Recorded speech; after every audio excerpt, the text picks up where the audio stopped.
ನಮಸ್ಕಾರ ಸ್ನೇಹಿತರೆ, ನಾನು ರಮೇಶ್ ಉಡುಪಿ. ತಮ್ಮ ಜೀವನವನ್ನು ಬದಲಾಯಿಸುವ ಮೋಟಿವೇಶನಲ್ ವಿಡಿಯೋಗಳಿಗಾಗಿ ಈ ಚಾನೆಲ್ ಅನ್ನು ದಯವಿಟ್ಟು ಸಬ್ಸ್ಕ್ರೈಬ್ ಮಾಡಿ. ಕರುಣೆಯ ಶಕ್ತಿ. ಬಡ ಮಕ್ಕಳಿಗೆ ಭವಿಷ್ಯ ನೀಡಿದ ಬಸ್ ಚಾಲಕ. ಒಂದು ಸಾಮಾನ್ಯ ಬಸ್ ಚಾಲಕನ ಅಸಾಮಾನ್ಯ ದಾರಿ. ಬೆಂಗಳೂರು ನಗರದ ಹೊರವಲಯದಲ್ಲಿ ಒಂದು ಹಳ್ಳಿಯಲ್ಲಿ ಪ್ರತಿ ಬೆಳಿಗ್ಗೆಯೂ ಒಂದು ಸರ್ಕಾರಿ ಬಸ್ ಬರುತ್ತಿತ್ತು. ಆ ಬಸ್ ಚಾಲಕನ ಹೆಸರು ರಾಜಣ್ಣ. ನಿಜ ಹೇಳಬೇಕಾದ್ರೆ ಅವನು ಬಹುಸಾಮಾನ್ಯ ವ್ಯಕ್ತಿ. ಸರಾಸರಿ ಸಂಬಳ, ಸರಳ ಬದುಕು. ಆದರೆ ಅವನ ಮನಸ್ಸು ಮಾತ್ರ ದೊಡ್ಡದು. ರಾಜಣ್ಣ ದಿನದ ಪ್ರತಿದಿನ ಬೆಳಿಗ್ಗೆ 7 ಗಂಟೆಗೆ ಬಡ ಮಕ್ಕಳಿಗೆ ವಿದ್ಯಾನಿಲಯ ಸೇರಲು ಸಹಾಯ ಮಾಡುತ್ತಿದ್ದ. ಮಕ್ಕಳಿಗೆ ಟಿಕೆಟ್ ಹಾಕಲು ಹಣವಿಲ್ಲದಿದ್ದರೂ ಅವನು ಅವುಗಳನ್ನು ತನ್ನ ಖರ್ಚಿನಿಂದ ಶಾಲೆಗೆ ಕರೆದೊಯ್ಯುತ್ತಿದ್ದ.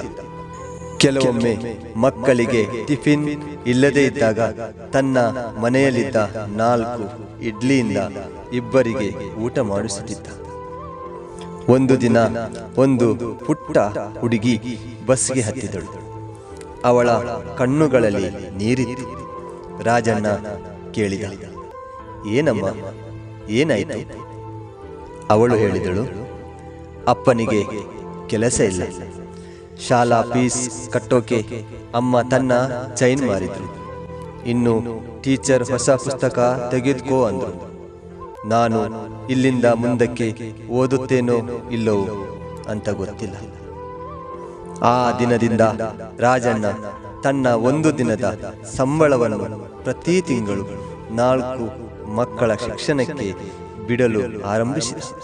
ಅವನು ತನ್ನ ಬಸ್ಸಿನಲ್ಲಿ ಪ್ಲಾಸ್ಟಿಕ್ ಬಾಟಲಿಗಳ ಡಬ್ಬ ಇಡುತ್ತಿದ್ದ.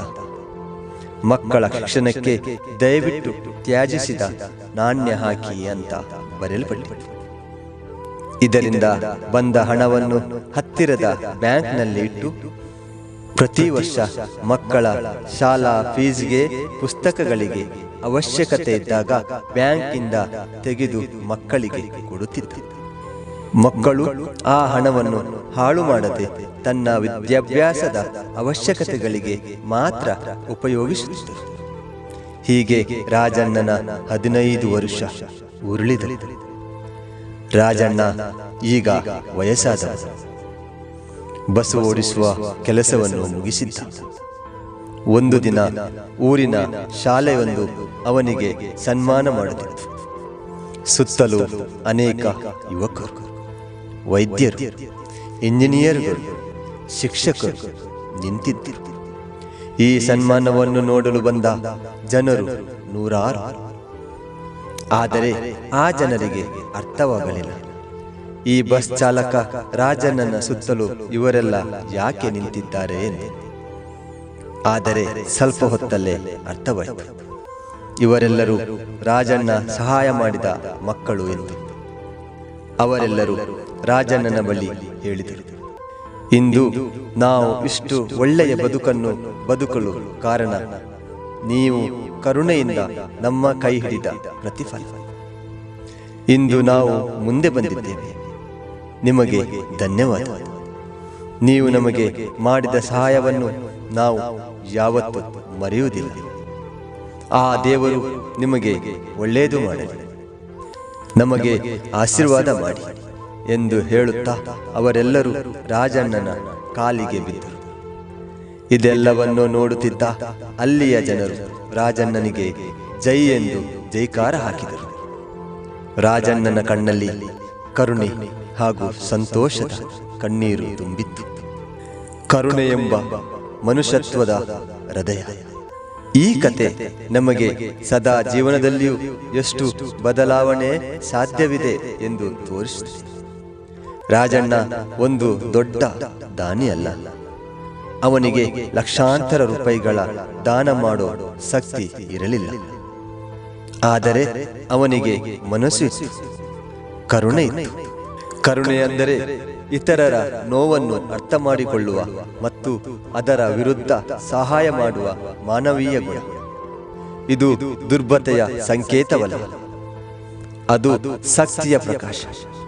ಕರುಣೆಯ ಮೂಲಕ ನಾವು ಬೇರೊಬ್ಬರಿಗೆ ಕೇವಲ ಸಹಾಯವಷ್ಟೇ ಮಾಡಲ್ಲ, ನಾವು ನಮ್ಮ ಆತ್ಮವನ್ನು ಶುದ್ಧಪಡಿಸಿಕೊಳ್ಳುತ್ತಿದ್ದೇವೆ. ನಮಗೂ ಏನೋ ಒಂದು ತರದ ಸಂತೋಷ. ಕರುಣೆಯ ಪರಿಣಾಮ ಬದಲಾವಣೆ ತರುವ ಶಕ್ತಿ. ರಾಜಣ್ಣನೊಬ್ಬನೇ ತನ್ನ ಜೀವನವನ್ನೇ ಮುಡುಪಾಗಿ ಇಟ್ಟು ಹಲವಾರು ಮಕ್ಕಳ ಬದುಕು ಬದಲಾಯಿಸಿದ. ಸ್ಫೂರ್ತಿಯು ಕರುಣೆಯ ಕಾರ್ಯಗಳನ್ನು ಇತರರು ಮಾಡುವಂತೆ ಸ್ಫೂರ್ತಿಯನ್ನು ಮೂಡಿಸುತ್ತದೆ. ಒಬ್ಬನ ಕರುಣೆ 10 ಜನರ ಬೆಳಕು.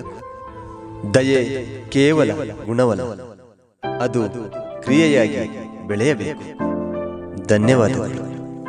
ಈ ವಿಡಿಯೋ ನಿಮಗೆ ಇಷ್ಟವಾದರೆ ದಯವಿಟ್ಟು ಶೇರ್, ಲೈಕ್, ಕಮೆಂಟ್ ಮಾಡಿ ಹಾಗೂ ಸಬ್ಸ್ಕ್ರೈಬ್ ಮಾಡುವುದು ಮಾತ್ರ ಮರೆಯಬೇಡಿ. ನಿಮ್ಮ ಒಂದು ಶೇರ್ ಚಾಲಕ ರಾಜಣ್ಣನಂತೆ ಒಬ್ಬನ ಕರುಣೆ 10 ಜನರ ಬೆಳಕಾಗಬಹುದು. Thank you.